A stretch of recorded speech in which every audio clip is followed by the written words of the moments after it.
So my audience for today is going to be Vaughn, Mariah, and my girlfriend Jackie, who is currently filming. So we currently live in a world riddled with overweight and obese children. Obesity has become a new epidemic for not just children, but also for adults, and really for this country as a whole.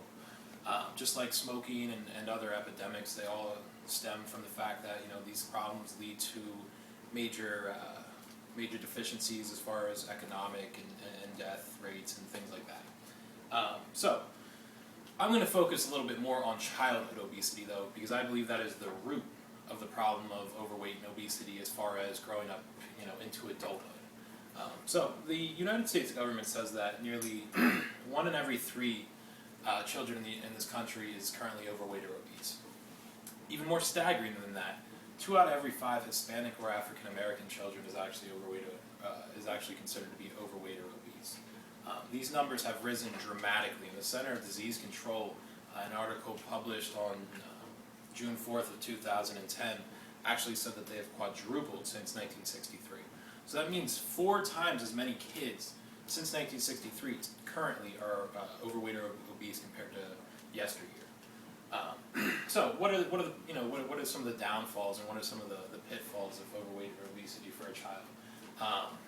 Some of them is, as I said before, adult obesity and being overweight actually stems to the childhood. And in an article in U.S. News, Amanda Gardner actually said that 80% of all kids that are overweight or obese as children actually continue to be so when they grow up. On top of that, there's also research to show that kids that are overweight or obese when they're children actually have a greater chance of dying by twice the amount of chance that they die by the time that they're 55 compared to their thinner counterparts. So, on top of those numbers, we also have the fact that overweight and obese children struggle from things like bullying, like ridicule, from not being able to develop certain social skills and not being able to fit in when it's really most critical that they learn how to socialize and interact with their peers. So you have that fact, you have the social factor, you have the mental health factor of all the things that it can cause, and it's been shown that overweight kids and obese kids suffer from a lot of mental health issues going forward in the future. So on top of that, you also have the physical health risks that come along with being overweight or obese as a child. Increased cases of type 2 diabetes has been on the rise since then. It also increases the risk of cardiovascular diseases and also some things like joint pain, bone pain, because your body can actually respond to the amount of weight that you're carrying around. And then the last thing, really, as I said, coming back to my original statement, is that really what we have with adult obesity, and there's studies that show that almost 66 or almost 2/3 of all the country's population is actually overweight or obese in adulthood. So the problem stems, as I said, I believe, back to childhood, and really that's when all of our dietary patterns, that's when our exercise routines, that's when all those things are really formed. So it's really important that it be addressed during childhood. I have a few solutions that I think may be effective in battling obesity in America. And they're not things that are revolutionary. They're very simple things that the government currently is doing with organizations like Let's Move, and like organizations. But there are things that I feel like need to be implemented further so that further success can be known. So the first one that I propose would be increased physical education at school. So maybe instead of having gym class once or twice a week, maybe having it 4 or 5 times a week, like you would have an English class, a social studies class, a math class, and so forth. This might sound absurd to some, but here's why I think that it would be a good idea. First, if increased physical education is if you increase physical education in school, there's an increased likelihood that kids will develop more healthy patterns when it comes to their physical activity outside of school. One of the examples I'll use is say that a kid in school continues to see that he likes to really play basketball. So this will actually increase the probability that outside of school, instead of going home playing video games, sitting on the computer, doing all of those things, he'll actually go outside, maybe exercise, play basketball with his friends. On top of that, it also increases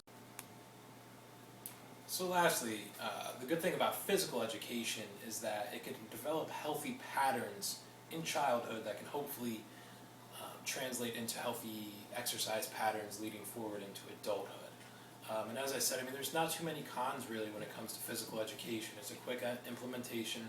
It's something that doesn't take a lot of change within nutritional patterns. It's not something that really needs to be reinforced with parents and things like that. One of the downfalls of it, though, is that especially in places of lower socioeconomic standing, there's problems when it comes to safety. You know, so a kid in a more urban, dangerous area can't really go outside and kick a soccer ball around or go outside, play hide and go seek, like some kids, you know, in safer neighborhoods across the country can do. And they've actually shown that's kind of tied in partially to why the reason that some of the demographics that consist mostly in those cities have higher rates of obesity. You know, but as I said, there's not too much downfall when it comes to physical education, and it's a very quick thing to put into place. The second solution that I would propose would actually be to do with more of the nutrition side. So what's going into our bodies? What are we taking in? With those things, there's some programs that they're already doing with the initiatives that Michelle Obama actually placed in with the Let's Move campaign. So school lunches now are getting a little healthier, and that's one thing that I would propose. Also, you know, healthier eating options in the vending machines around the school, and also stuff that hasn't really happened, like, you know, food marketing. You know, more regulations on food marketing, more regulations on what's going into our food, as far as, you know, the high fructose corn syrups, as far as all of the saturated fats, the carbohydrates, and